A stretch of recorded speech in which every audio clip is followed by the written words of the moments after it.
مساء الخير مشاهدينا متابعينا الكرام، اهلا وسهلا ومرحبا بكم في عدد جديد متجدد من برنامج فوتبول ياتيكم كل سبت وثلاثاء لمناقشه ابرز القضايا التي تطفو في الساحه الكرويه الجزائريه ونطرحها هنا في بلاطو فوتبول بطرح اعلامي محترف رفقه نخبه من الوجوه الرياضيه والاعلاميه في الجزائر. في عدد اليوم نتوقف عند مهازل التنظيم بالنسبه للمغرب في استضافه كاس افريقيا 25 وكذلك استعداده السيء جدا لمونديال 2030. نتحدث ايضا عن السرعة القصوى للاتحادية الجزائرية في تشكيل وبناء خلاياها في الدبلوماسية الرياضية وتعزيز تواجدها في دهاليز إفريقيا. نتحدث أيضا عن اتحاد العاصمة وشباب قسنطينة في كأس الكاف. كل هذه مواضيع يرافقني في تقديمها نقاشها وتحليلها الصحفي المميز وليد العاقل. أهلا وسهلا بك. شكرا جزيلا على الاستضافة الطيبة. وأسعد أيضا بتواجد أحد أمداء حراسة المرمى والعائلة الشهيرة في حراسة المرمى في الجزائر، سيفات طوال. مرحبا. مرحبا بكم، السلام عليكم على الاستضافة إن شاء الله. وبلاطو فوتبول لا يخلو من المتألق محلل البرنامج والقناة رفيق واحد. مرحبا. مرحبا بك، شكرا.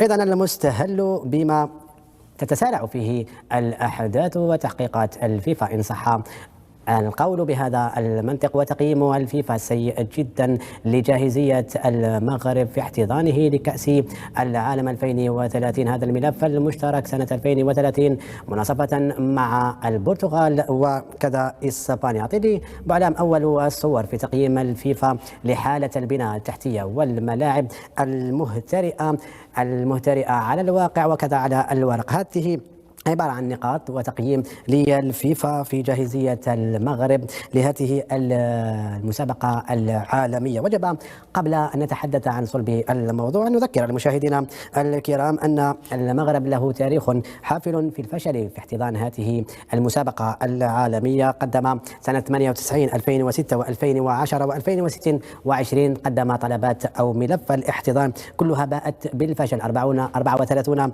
سنة لا يتوفر فيها على ملاعب بمعايير عالمية. معك وليد، أنت لديك معلومات وأيضا على دراية بهذا الموضوع. تقييم الفيفا أصدق من كل قيل وقال وأصدق من كل معلومة. كيف قيمت الفيفا حتى نضع المشاهد الكريم جاهزية المغرب في احتضان جزء فقط من المونديال وليس كله؟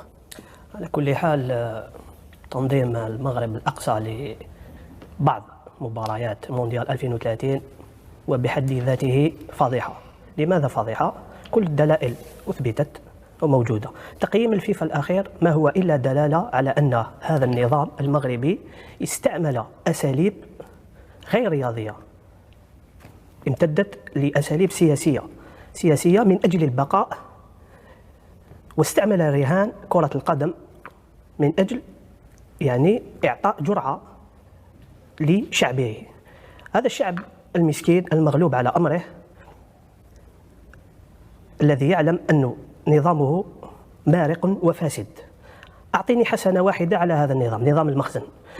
نظام المخزن، قبل أن نتكلم على التقييم، نظام المخزن دائما مرتبط بالفساد، هو مثال سيء للأنظمة. هو نظام يرتبط دائما بالمخدرات، ببيغاسوس، بالعمالة، بالخيانة، الفضائح. نعم، إسكوبار الصحراء. هذا النظام الذي أفلس فكريا وماديا ومعنويا واقتصاديا وسياسيا وثقافيا، حتى أنه اختطفت في المدة الأخيرة محاولات بائسة ويائسة من أجل الاستيلاء على الإرث والتراث والموروث الجزائري ثقافيا. هو لم يجد سبيلا إلا الرياضة من أجل أن ينقذ نفسه من هذه المشاكل العويصة التي يعاني منها مؤخرا. خير دليل هي القروض التي أصبح يستدينها من البنك الدولي والبنك الإفريقي وغيرها من البنوك. على كل، التقييم لم يفاجئني، التقييم هو أمر واقع.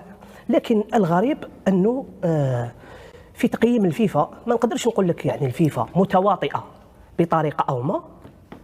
لست هنا لإلقاء التهم على هيئة كروية دولية كبيرة، لكن التقييم مثير للريبة. نعم، مثير للجدل.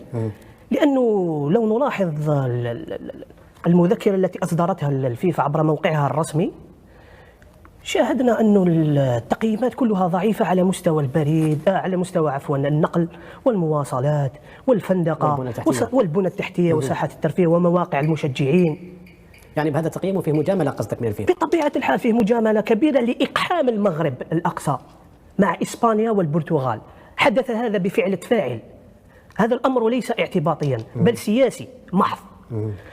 شفنا أن إسبانيا والبرتغال أنقذا ماء الوجه في تنظيم مونديال 2030. شفنا بعلام الصور. نعم، شفنا التقييمات عالية لإسبانيا للملاعب الإسبانية، وأيضا الملاعب في البرتغال، وأيضا على مستوى النقل والمواصلات والإقامة وغير ذلك. لكن المغرب بحد ذاته كان تقييمه ضعيفا في جميع المدن، خاصة مدينة نعم خاصة مدينة طنجة. شفنا أنه صورت لنا أو للجمهور العالمي، لأن الفيفا هيئة دولية كبيرة الكل يلج إلى موقع الفيفا. شفنا ملاعب ليست موجودة على أمر الواقع. وهذه الصور توضح ذلك. نعم، ملاعب عبارة عن فوتوشوب وأقلام تلوين وضعت في نعم حبر على ورق، وضعت في الموقع الرسمي حتى يصور للعالم أو الجمهور الرياضي أن المغرب يملك بنى تحتية ومنشآت وكذا. لكن في أمر الواقع هي كلها منشآت متهالكة، وهناك منشآت غير موجودة أصلا على الأرض الواقع، مثل ملعب الحسن الثاني. ملعب الحسن الثاني غير مجسد تماما، هو عبارة عن مجسم فقط تم وضعه في موقع الفيفا من أجل تصوير للناس أن المغرب جاهز أو في أتم الجاهزية لاحتضان عرس كروي مثل المونديال. والأدهى والأمر والد أن هذا الملعب في السعة الاستيعابية للجماهير 150,000 مشجع. نعم، شيء عجيب، هو يتجاوز ماراكانا، حتى ماراكانا في البرازيل. نعم. على كل حال يعني التقييم هذا تاع الفيفا كشف الكثير من الفضائح. كشف ايضا وليد، ونحن نعود نروح رفيق معذره على المقاطعه، تساؤلات وشكوك قد تصل الى درجه الريبه رفيق في جاهزيه المغرب اللي كان 2025 شهر او عام بالتمام والكمال على انطلاق هذه المنافسه، والمغرب لم يجهز بعد لسنه 2030، فما بالك في السنه المقبله؟ تتوقع ان تواصل الكاف في مسعاها أو في مشروعها ومنح المغرب هذه المسابقة، أم أن الكاف ستعمل على الأمر الواقع وتسحب هذه المسابقة من المغرب؟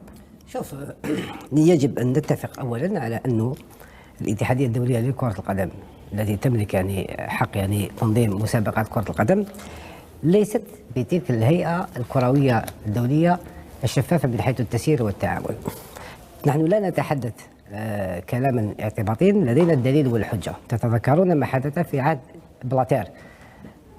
الاف بي اي جاوا الى سويسرا وداو اعضاء المكتب التنفيذي، داروا لإزار الحاف وداوهم دي زونكات على اساس دي ترانزاكسيون تاع اموال مشبوهه، اموال تاع رشاوى جازت على البنوك الامريكيه، وبالتالي عطاو نفسهم امريكا الحق انهم يرفضوا اعضاء المكتب التنفيذي. راحوا حتى لسويسرا، شوف بالقوه، قوه الولايات المتحده الامريكيه راحوا لسويسرا ورفضوا الناس وما قدروش يتحركوا معهم الفيفا. كي ولات سلطه القوه هي اللي فصلت، وبالتالي حتى سابلاتير الى ايتي دون لوبليغاسيون دو ديميسيوني pour l'Assemblée générale juste après l'Assemblée طلع وعاود ديميسيونا.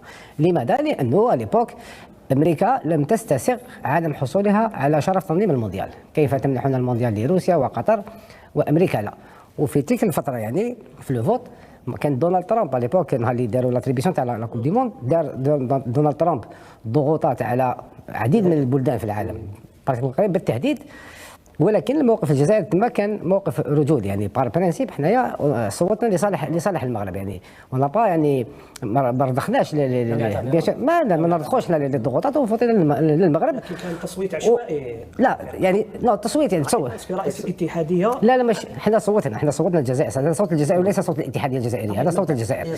صوت الجزائر راح للمغرب برغم الضغوطات تاع ترامب. حنا سيتياسيون دو بريس مشينا نظرا للظروف اللي كانت محيطه. شفنا انه المغرب ذاك استعمل خريطه وهميه في ترشح. نتكلم على 2026 نعم 2026. نعم الخريطه استعمل خريطه وهميه للترشح الى المونديال تاع 2026. وشفنا تما رئيس الاتحاديه نظن انه اتخذ قرار عشوائي ربما لم يعد اصلا للسلطات. تتكلم على خالد نصر. نعم لا ما بلاش السلطات، نهضرك على الموقف تاع التصويت يعني. حتى الخريطه الوهميه في لافيفا جو بونس داروا الخريطه العاديه تاعهم بور 2030 داروا الخريطه العاديه تاعهم، ما تشوفوش واش خرج غير كيما موش في الملف تاعهم داروا الخريطه الحقيقيه. لانه كي تصور هذه اللي تكلمت عليها قبل الحصه الماضيه، وقلت انه المغرب ترشح لمونديال 2030 بحدوده ولم يستخدم لا ماشي هذه في الملف ترشح ماشي هذه. لا ملف ترشح 2026 استعمال خارطه وهميه. لا 2030. لكن في 2030 كانت هناك محاولات، لكن الفيفا لا كانت بالمرصاد. هذه تكلم عليها على فقه الحصه، لانه في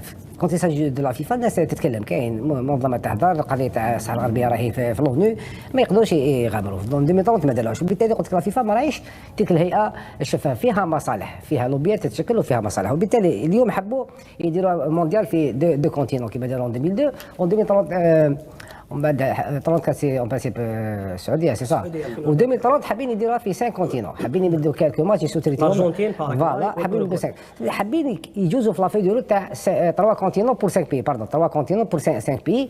وبالتالي حابين يخلوا الماروك باش يقولوا بلي درنا مونديال لو سونتينير. ما تنساوش 2030 سي 100 سنه على بدايه كاس العالم 1930 لوروغواي. اليوم لهذا السبب عطاو للاوروغواي باش يديروا 3 كونتينون 5 بي. يسون تران دو بوسي لو ماروك باش يقول انا جاهزين، بدليل اليوم ما راهمش جاهزين انهم داروا قرض 650 مليون اورو من البنك الافريقي باش يبوستيو البنيه التحتيه. اثنين، تاجيل كاس افريقيا 2025 عده مرات اليوم، يعني ما عطاوش حجه واضحه، ولكن نحن نعلم انه المغرب غير جاهز لاستضافه كاس افريقيا.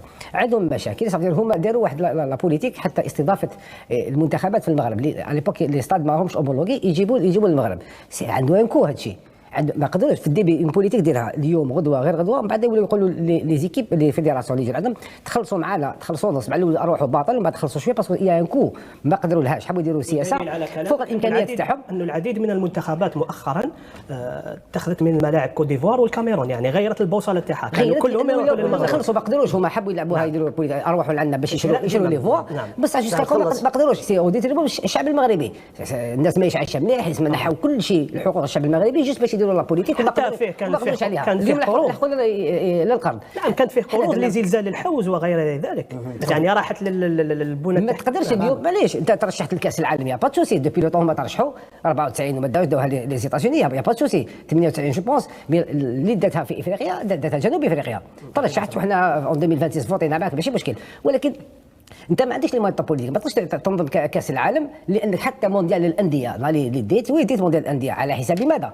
على حساب لي ماروكان بيان سور سو بلون ايكونوميك وسوسيال هما. وصارت فضيحه البرك المائيه، يعني صبت شويه شتا، صارت فضيحه، نقلوا ماتش من ستاد داوه لمدينه اخرى، يا بوكو دواكن. ولكن المغرب اليوم يقام الكام في المغرب 2025 ديسمبر جوسكا بريسون مازالوا قائم. لا غيني ما كانوش واجدين نحوها لهم، هذه ليديسيون تاع لا غيني نحوها لهم عطاوها للماروك. دوك نستناو حنا مازال 13 شهر 12 موا على لاكان. ممكن لاكاف نقول لك، ممكن لاكاف تجوز لا كوب دافريك هكذا كيلكونك يقدروا، لانهم هما مضاغطين او نيفو لاكاف، ومازال بيتيت في مارس يكون هو اللي صادي يتغيروا الموازين القوى. ولكن لا فيفا حتى وتمشي معاك يصراو ديزي لا كاف سي با لا ميم شوز، لا كاف سي انترن الفضائح ترى